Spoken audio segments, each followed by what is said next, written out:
women and girls are so preoccupied with doing what other people want or what's pleasing and accommodating to others that they grow so disconnected from, wait, you actually want to know what I want? That's wild. I'll have what she's having. Welcome to another edition of She Talks Confidence Podcast.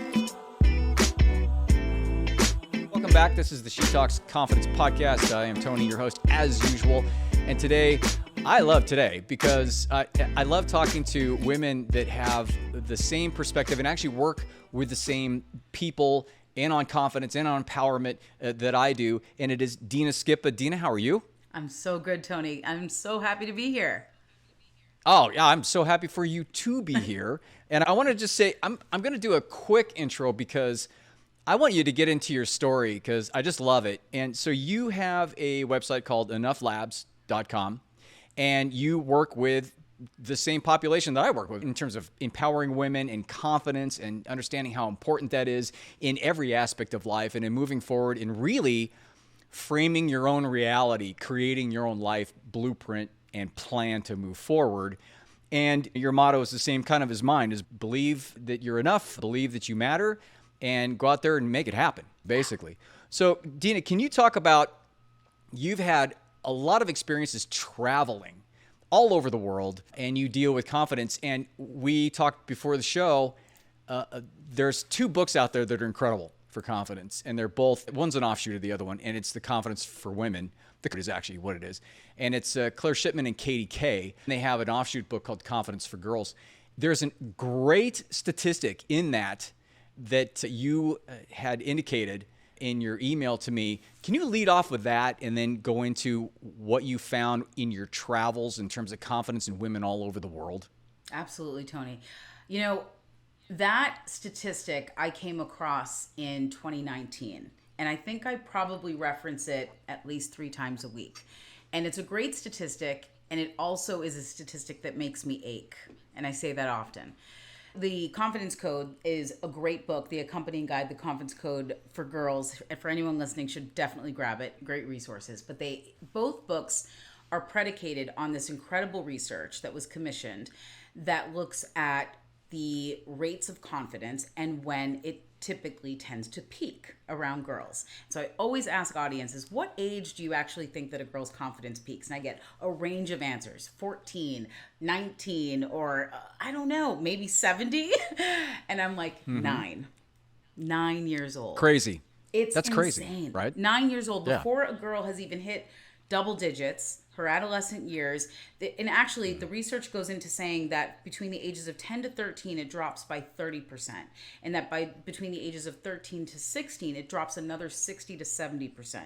So when I came across that research and was so pulled to want to create something of my own and really create space for honest, vulnerable conversations around confidence, I thought about what are the conditions for women who are entering college, jumping into the workforce, that sort of shell of that confident, gutsy, unafraid 9-year-old who has had to take a back seat and got lost throughout the years of adolescence. I think of a woman, like I think of myself, who's stepping into college for the first time, stepping into the workforce for the first time, and just not having that confidence.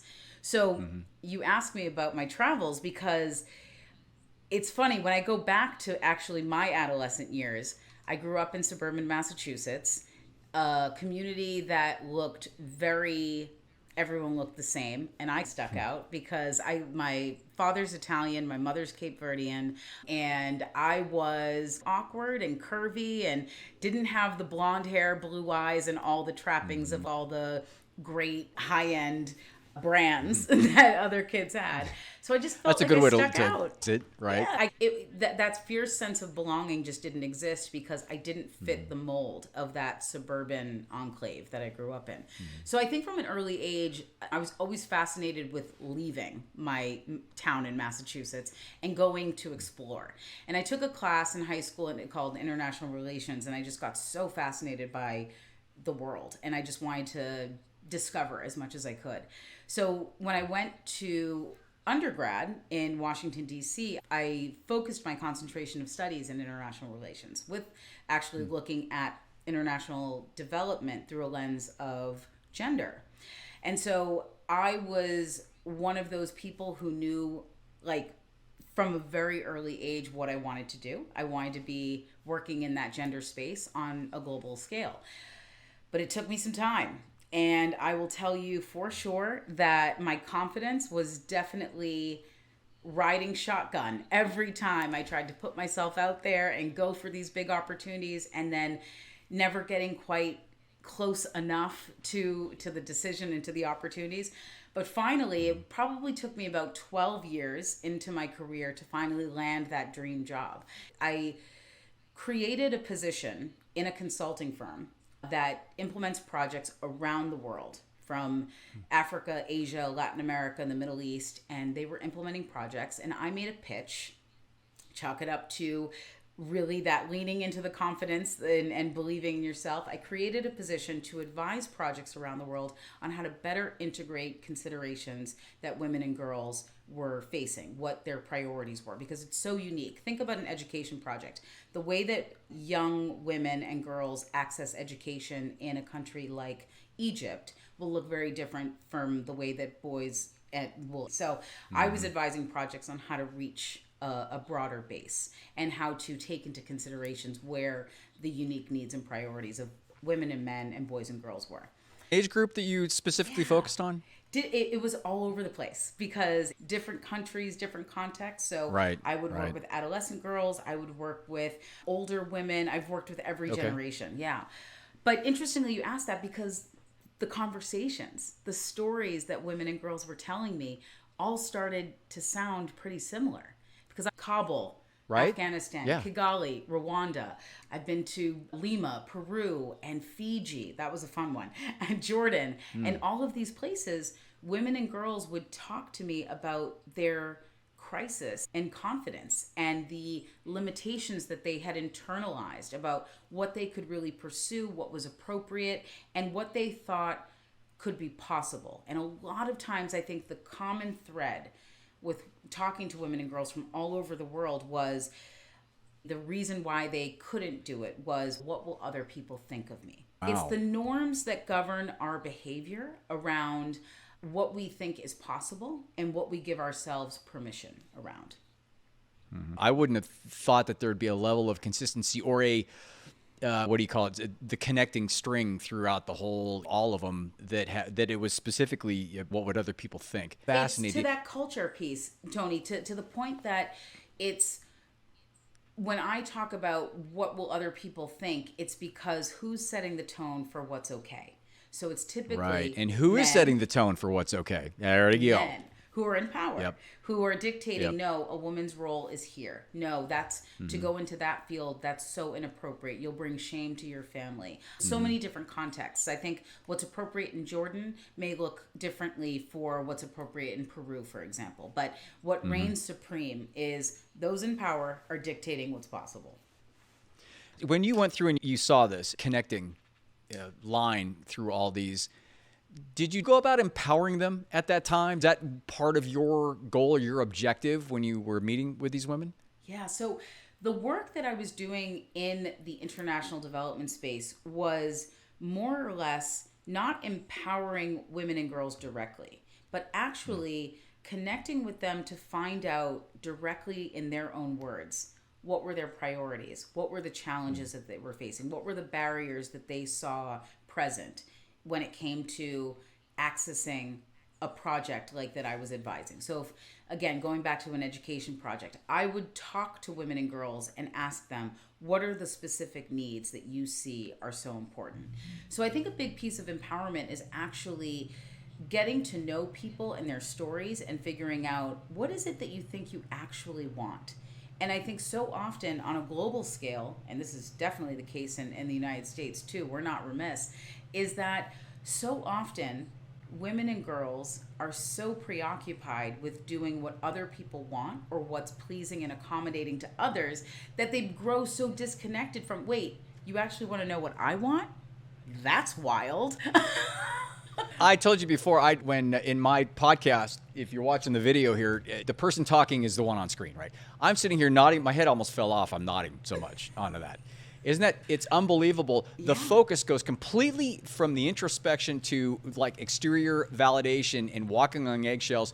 And even in the book, in the Confidence Code book, they talk about the good girl syndrome in school, whereas you get rewarded for having the right answers. You get rewarded for saying the things that they want you to say, be it a woman, a teacher, or a man teacher. It's the systemic part. It is. That's the kicker on that. When you were and you had different age groups, did you find that in the different countries that was it pretty much the same in terms of the statistic? The younger girls were more themselves, and then as they got older, did you see more of the anxiety or the lack of confidence kick in? Yeah, truth be told, Tony, one day I would really love to commission some global research on this and really start to do this in a robust way. But I'll tell you anecdotally, I think that at a younger age across the globe, young girls can be a little more carefree.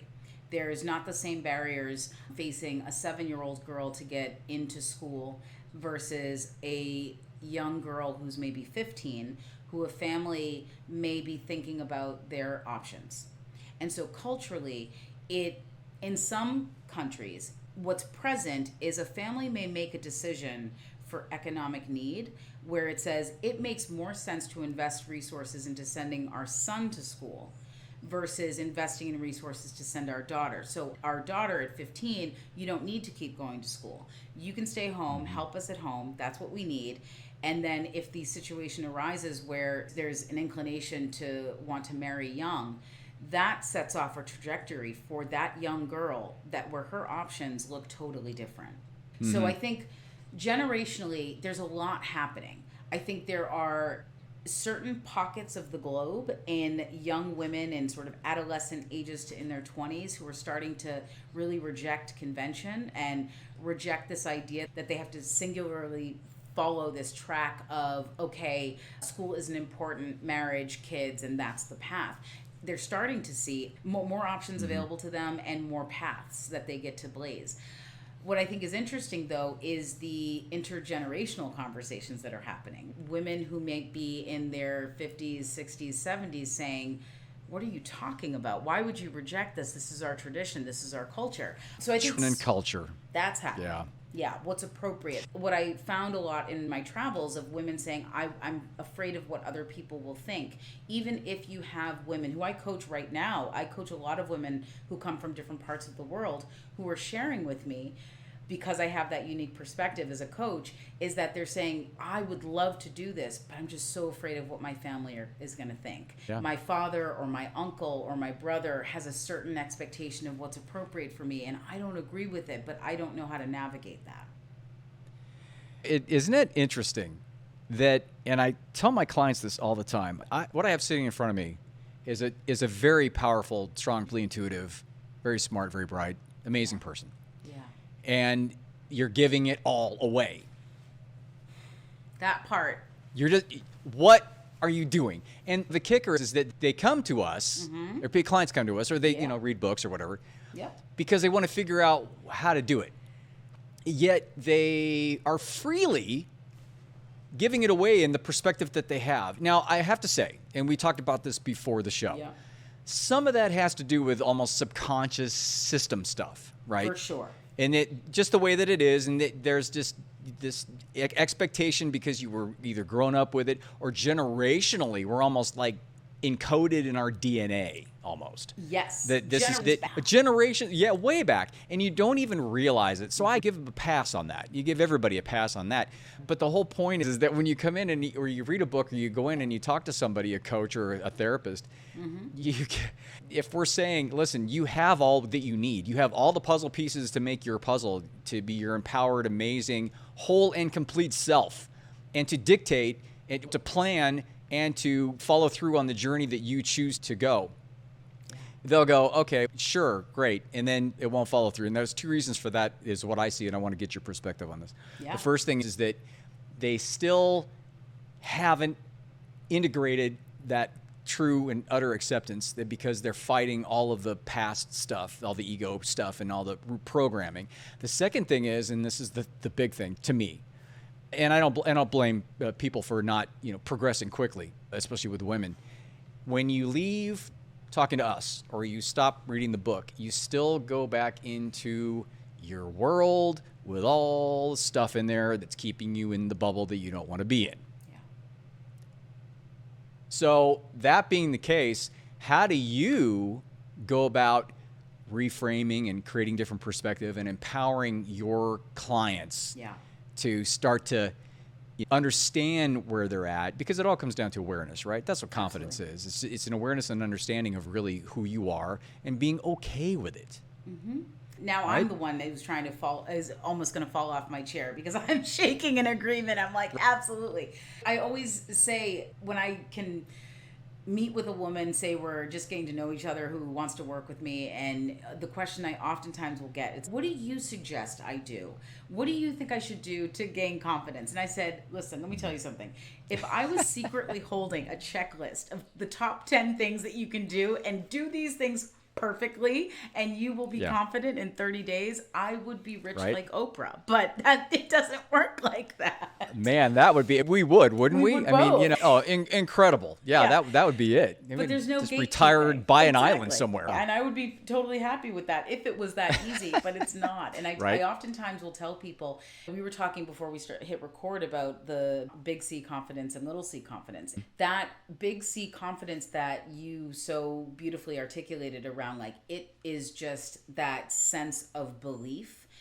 What I think as women oftentimes we're doing is we're giving that away, or we're disconnected from it because we're waiting for someone else to tell us what to do. Did we do it well? And is it perfect? And if it's not perfect, is it good enough? Because don't let me say it's good enough. I just need to know if you tell me it's good enough. And that's the fleeting feeling, right? Because for your identity and who you are and your worth, then you have to have external validation that it's perfect. Exactly. And it's a double-edged sword. I mean, it's your recipe for disaster. Again, you're setting yourself up for massive failure and disappointment. You will move, and you'll move the carrot forever. Absolutely. It's an unreachable thing that you're searching for. So I oftentimes will tell women two things. One, this is a process, and you are what I oftentimes refer to as this concept of unlearning. You have to unlearn these expectations, these stories, these beliefs that have been thrust upon you by generations that have come before you, and then also the programming that you are not only cooking in integrating, filtering everything through. So it's a process of unlearning these beliefs to really get to the core of who you are and to believe in that sense of self. And then the second thing I often tell women to do is there's a lot to be said in the micro moments that you get to really, if you're in a commitment to feel like your most confident self every day, then be intentional about working at it. I'm not fitness crazed, but what I do know, my limited knowledge, is you can't build a bicep by doing 50 curl-ups one day and walk away. Confidence is like a muscle, and you have to be intentional about working at it every day and recognize that there's going to be these tiny shifts along the way that if you start to really look at this, I'm not the same person I was 5 years ago because I've been intentional about this work. And to your point, Tony, it really comes down to accepting yourself, that radical sense of self-acceptance, as opposed to trying to fight with yourself and fix yourself into perfection. I think if I hear one more woman telling me, what do I need to do to fix this? I'm like, what if there was nothing broken about you? And I know I'm going to keep hearing it just like you. I come from a dad perspective. The reason I do this is because of my daughter. And this is like almost just helping my daughter. And that's kind of my perspective.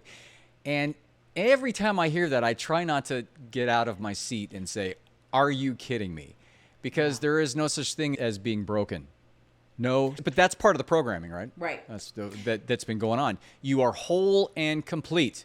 You have all the power within you. Choose not to give it away. And I agree totally with you. The first step is that you have to start creating higher levels of awareness and understanding of really how things work, not only within yourself, but around you.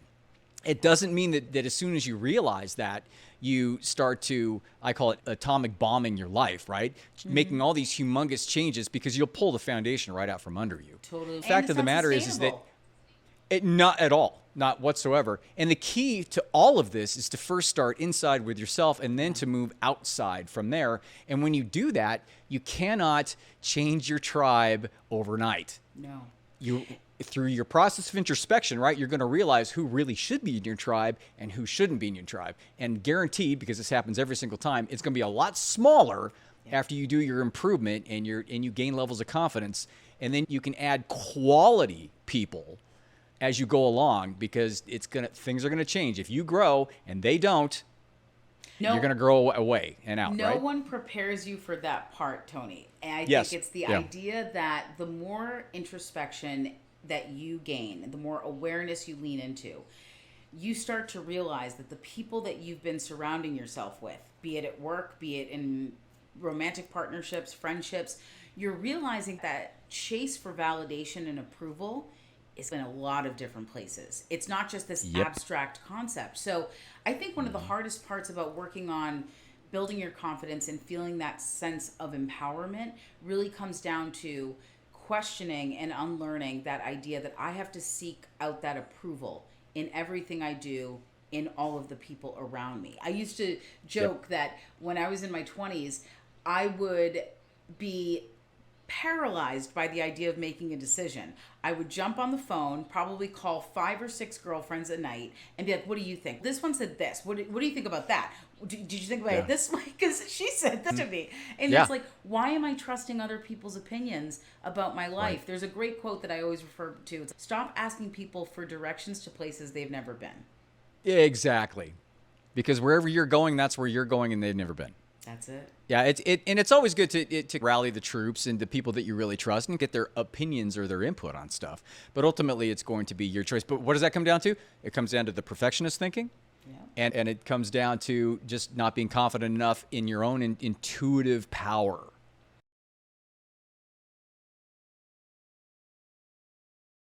To make that decision and move forward. Yeah, absolutely. I would say one more thing added to that is, are you clear about what you actually want?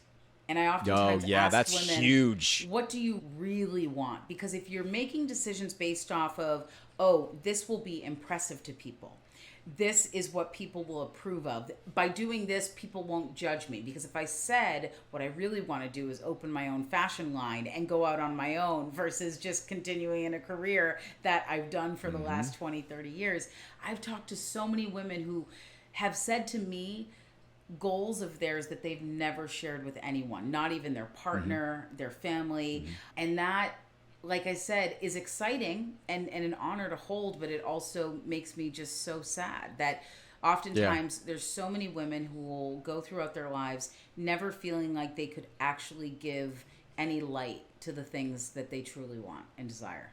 Yeah, and to share to really share their gift. I 100% agree, and I go through the same method with my clients, because it comes down to two things. First of all, they come in and it's always, what do you want? Because there's always a problem if they're going to come in, or if you have an issue, you read a book or whatever, there's always a problem. So, what is the problem? What do you want your life to be? And then the $30,000 question is, why? Why do you want that? And a lot of times, through that introspection in the why, which you should be journaling the crap out of that, right? And just going through the process. If you do that, the why, you'll find that some of the whys really aren't your whys, right? They're other people's whys. Absolutely. Because you're trying to impress, or you think that you should be doing this instead of what you really want to do. Exactly. If you get down to the true whys that you own, that are yours, that's when clarity starts to happen. Yeah. I mean, our approaches are so aligned. And I would have to say a small pivot from what you just explained, I walk my clients through the exact same approach. But I think one of the pieces that I really try to focus on, and I think has been really enlightening and honestly pretty liberating, is getting to the core of what's the dominant story that you've been telling yourself. And in my research that I've seen and collected as being a coach over the last couple of years, I've seen these typical archetypes of the stories that women will tell themselves that are oftentimes birthed in those adolescent years. It sounds like I'm not good enough, aka perfect enough. I'm too old or too young. Oh, if I happen to share this, people will judge me. If it's a failure, there's no way I'll recover. No one cares about me enough, or I'm not interesting enough. So there's all of these dominant stories that lead our decision making, which creates this version of ourselves that the longer we are subscribing to that story, we're actually moving further and further away from who we are. And it's that disconnection from accepting yourself. So I focus on identifying the story, getting clear on who you are, and accepting that person.